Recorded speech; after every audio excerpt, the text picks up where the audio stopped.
Hi everyone. In today's video, we will see how to use OCI Data Science Notebook to create a machine learning model.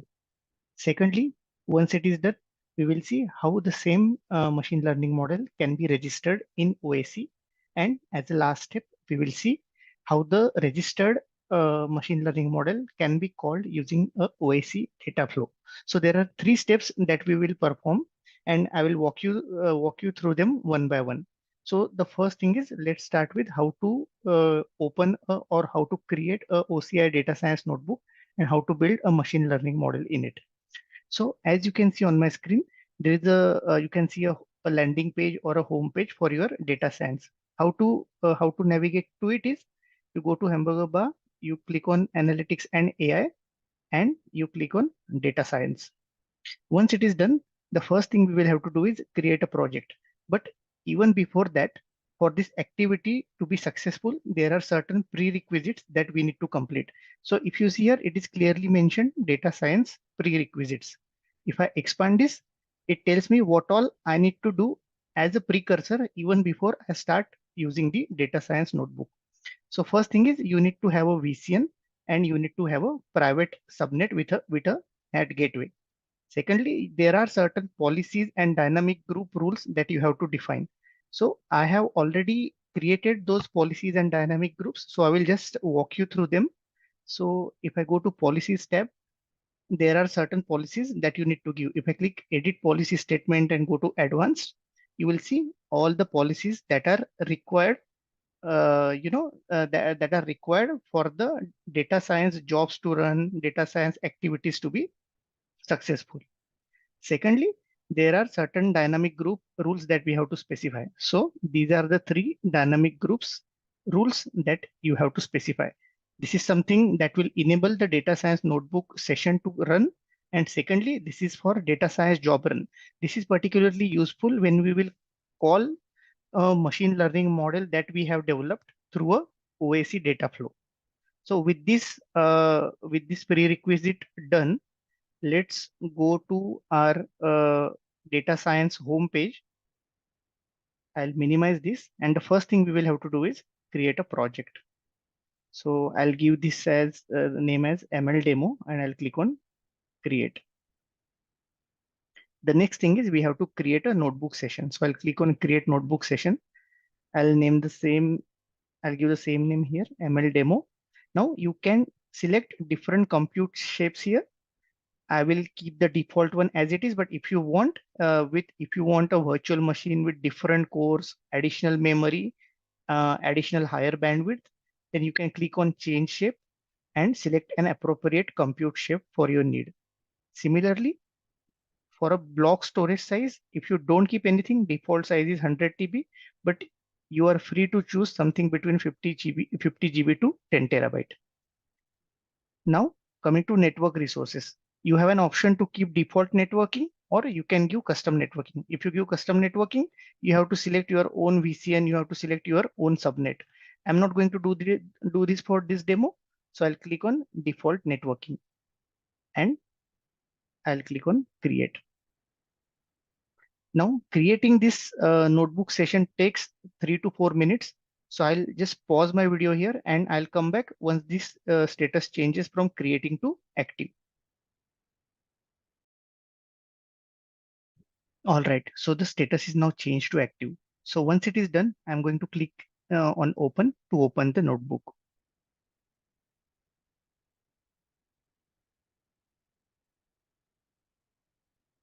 All right, so this is now going to open the data science environment for me. It could take a few seconds. Great. So we have now landed on the home page. So the first thing we are going to do is, if we scroll down, we'll go to Environment Explorer because we are doing this activity for the first time. If you see, there are different Conda environments with different purposes and different features and different libraries in the background are given over here. So depending on the need and depending on what exactly you're trying to achieve in the data science, you can go for a particular Conda environment. For this demo purpose, I'm going to use a general machine learning for CPU on Python 3.8. So I'll expand this. I'm going to copy the command. So now I have to open the terminal windows. I'll go to File, New, Terminal. This is something that I'm doing because I have to set up the environment. So the first thing, if you see in the background, it is basically downloading the unzipping and downloading the content, and then it will set up the environment. Let's see how much time it takes. It should not take more than a minute, but if it is taking, then I'll just pause the video and come back when the setup is complete.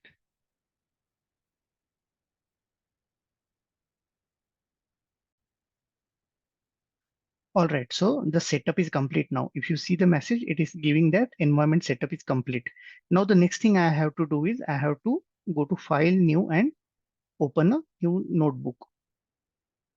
So here it gives you an option to select a specific kernel. So for now, here I am going to go for a,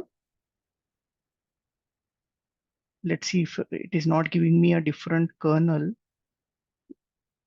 I'll go for a Conda environment root. So I'll click on select. Now, if those who are familiar with Jupyter Notebook, they will be easy to interpret the way data science notebook is working because the look and feel is similar to the Jupyter Notebook. Now, before moving forward with, before moving forward with creating the machine learning model, the first thing I will do is I'll import the data set which I'm going to use as a source. So if you see here, there is an option to upload the file. So I'll click on it and I'll upload a sample data file that I have. I'll walk you through what sort of data I have in that sample data CSV in a moment. Before that, let me run some commands or let me run some scripts that are already given to me in the notebook. And to execute this, all right, so okay, so no matplotlib. Let me do one thing. Let me select a different kernel. It is not giving me an option to select an appropriate kernel. So I'll go to the terminal again.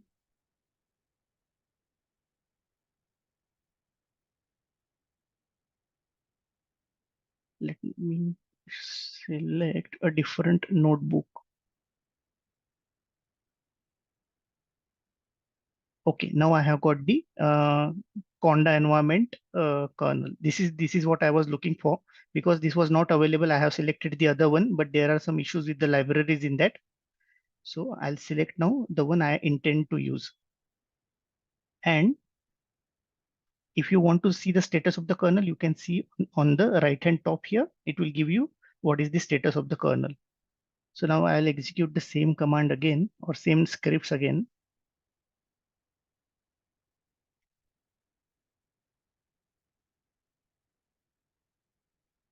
Now, how to know whether this got completed or not?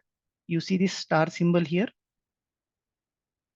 Once it is, as long as you see that star symbol, you will realize that the command is in progress.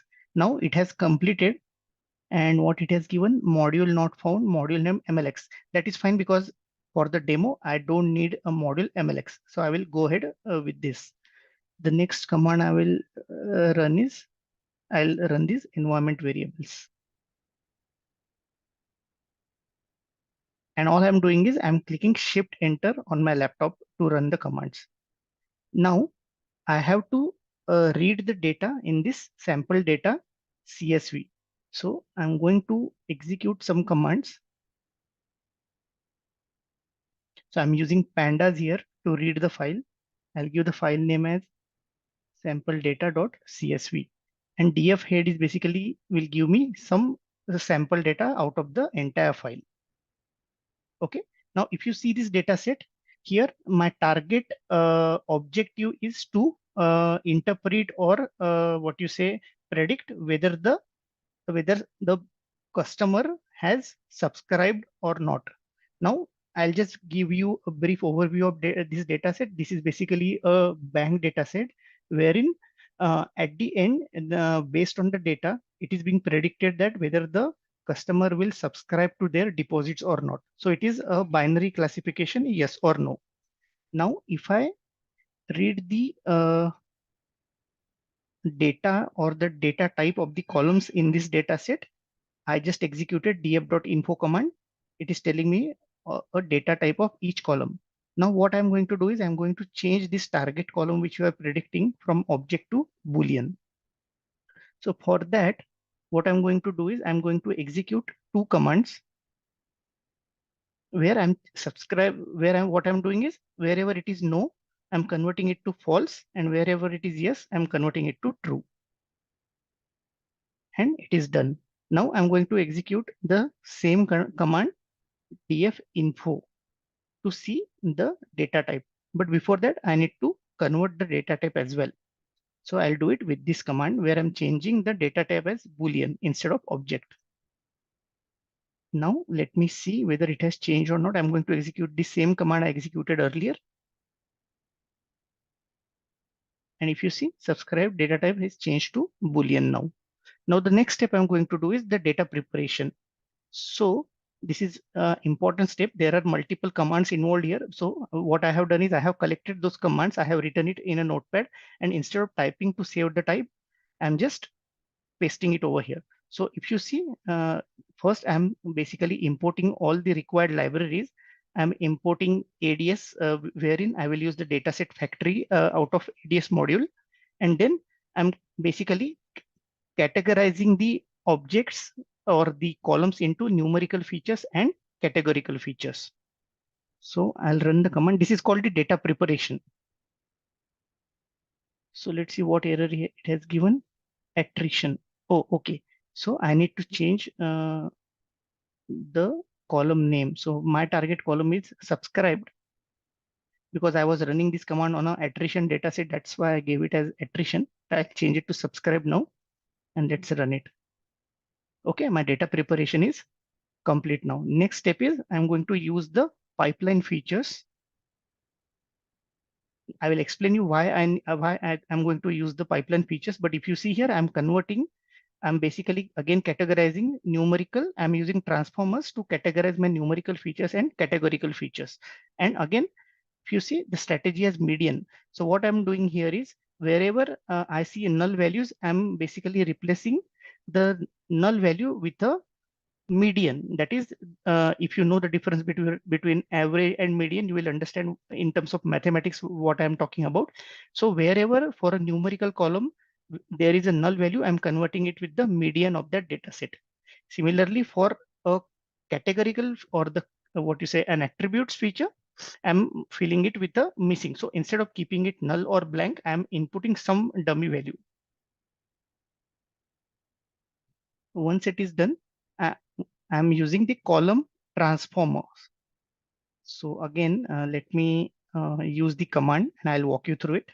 So what I have done is from the sklearn, I'm importing column transformer and I'm transforming the numerical and categorical features. And the last step in the data preparation is creating the pipelines. So here, if you see, I'm basically using the random forest classifier model. If you want, you can use a different classifier model as well. For this demo purpose, I'm using the random forest classifier. Okay. Now, once it is done, I'm going to train the model. So I'm going to use the RF here, and I'm going to use train X and train Y.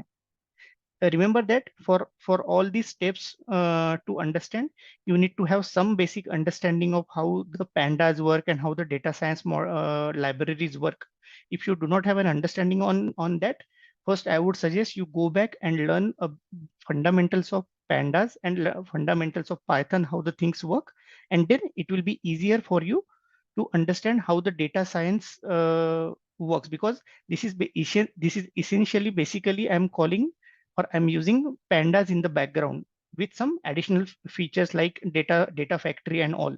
So if you are not understanding exactly what is happening around here, what I would recommend is you first go and understand the fundamentals of Python and then come back again to this video to understand what is exactly going on. But for those who understands a basics of how machine learning works and how pandas works, they would be able to relate much better over here. What is when I say what is sklearn, what is pandas, what is random forest classifiers, all these things will be easier for you to understand.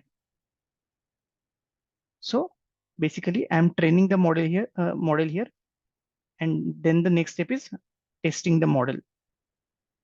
So okay, and now the two important steps is preparing the model and saving the model. So for preparing the model, let me take the block of code and paste it over here. If you see, at every block of code, I'm basically importing some libraries. What you can do is, instead of importing it in a block of code, you can collate all these libraries that you need, and you can import it right in one go at the beginning of the session. You can also do that, but actually what happens is, when you start building something, you really don't know what sort of libraries you might need. So although it is in a theoretical word, you can say that, take all the list of libraries and import it at the beginning. But very rarely, when you start coding, you will know what sort of libraries you might need. So I'm basically saving the model here, or preparing the model. And once it is done, my last step will be saving the model. So when I save the model, this model should be saved in my data science OCI console. So let me do that. Or what I will do is, I'll just add one more block of code here. And okay, because I just want to show you with what name it will be saved. So right now it will be saved with random forest classifier, because if you see, the last command is printing the name. So what I want to do is, I want to save it with let's say new model version 4, just an example. Let's see what comes up.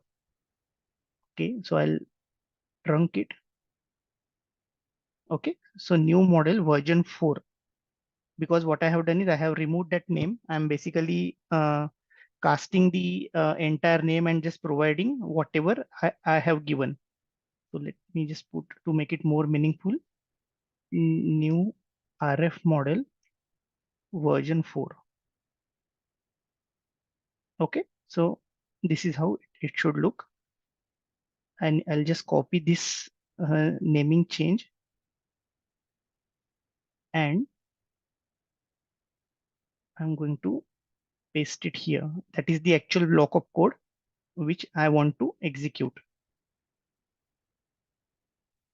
Okay, let's see. Okay, and we got the message as model is saved successfully loaded.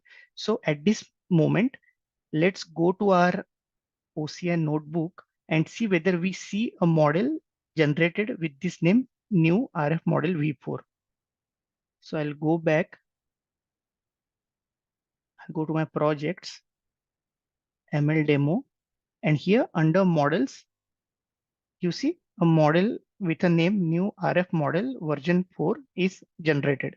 So, so in this, or whatever steps we have done so far, we have basically created a machine learning model using a data science notebook, and we have saved it for our further use. Now, once we have reached so far, the next step is to call this or to register this model we have created into our OAC console. So now let's jump to our OAC console. So this is my OAC homepage. What you need to do is, you need to go to this three dots over here, and you need to click on register model function, machine learning models. Now here you see a OCI connection already created. What I have done is, I have already created this OCI connection for other demo purpose, but I can show you how this OCI connection can be created. So for that, so now before proceeding further, Let's see how this OCI connection can be created. So I'll click on cancel. I'll go to create connection, and you have to use OCI resource connection. I'll name it as OCI version 2. I have to select my region. So my region is, my tenancy is in Mumbai. Now I have to provide tenancy OCID and user OCID. So if I go to my tenancy details, I have my OCID here. I'll just copy this OCID and I'll paste it over here. Now user ID will be at the user level. So I go where should we find those details? You go here, you click on tenancy and you click on user settings. So whatever user you are using, you go to that user under identity and security and copy the OCID. So I have gone to my OAC console again and I have pasted the user OCID. Now the next thing is API key. So I have to generate this API key here. I have generated this API key. I have copied this API key, and at the user level, I need to go and create this API key. So I'll have to add API key, paste this API key and add it, and I'll close it. So this API key is added. Now, if I go to my OAC console, I'll just have to click on save and it is saved. Now, if we go back to our original objective of registering the machine learning model, I'll click on machine learning model. Now you see both the connections are available here, but I'm going to use the one that I have created earlier. I'll click on OCI. I have to select the compartment. I have selected the compartment analytics and I have to select the project that I created. So I created a project ML demo. If you remember, I'll click on it. And if you see, it automatically tells me which machine learning model I created inside it. So I'll click on it. I'll click on next. Here, there are certain parameters like the staging bucket. This is the object storage bucket, which could be used for storing some logs and all. Then the compartment, the subnet, and all the information. And I'll click on register. Okay. So now my machine learning model is registered. How to verify that? You go to machine learning. There are different models that you see, but if you see the latest one that I have created just now, new RF model version 4. So what we have done now is whatever machine learning model we created using the OCI data science notebook, we have registered it in our OAC. Now the next step is how to leverage it. So we can call this machine learning model using OAC data flow. So how to do that is you go to create, you go to data flow, and you select the data. So what I have done is I have already created a data set with our sample data. This is the same data set that we have used to build machine learning model. If you see, you have the same columns with subscribed yes or no. Then I'll click on this plus bar. I'll click on apply model. I'll select the model that we have registered just now. And my output column should not be the same as input because there is already a column with subscribed. So I'll give it as subscribed output. And I'll click on save data. What I'm going to do is I'm going to click on attribute. I'll basically replace all the metric columns with attribute over here. And I can save this with any name. Let's say RF sample. And I will save this data flow df RF sample. And I'll click on OK. So once this is done, all you have to do is you have to run this data flow. Once the data flow is complete, you can create a notebook or what you say a project on it, and you can compare the input value versus the output value to check the accuracy of the data predicted by the machine learning model. I'm not going to run this data flow now because how to use the data flow and how to create a notebook on top of it is something that we have seen multiple times in my earlier videos. If you don't know that, please look into those videos and you will get more insights into it. So all in all, in this entire exercise, what we have done is we have created, we have basically used a data science notebook to build a machine learning model. We registered that machine learning model and we called that machine learning model using a OAC data flow. Hope this was an insightful video for you. If you have any questions around it, if you try it on your own, and if you face any issues, please do let me know. Please drop your questions or concerns in the comment section, and I will be happy to guide you. Thank you so much.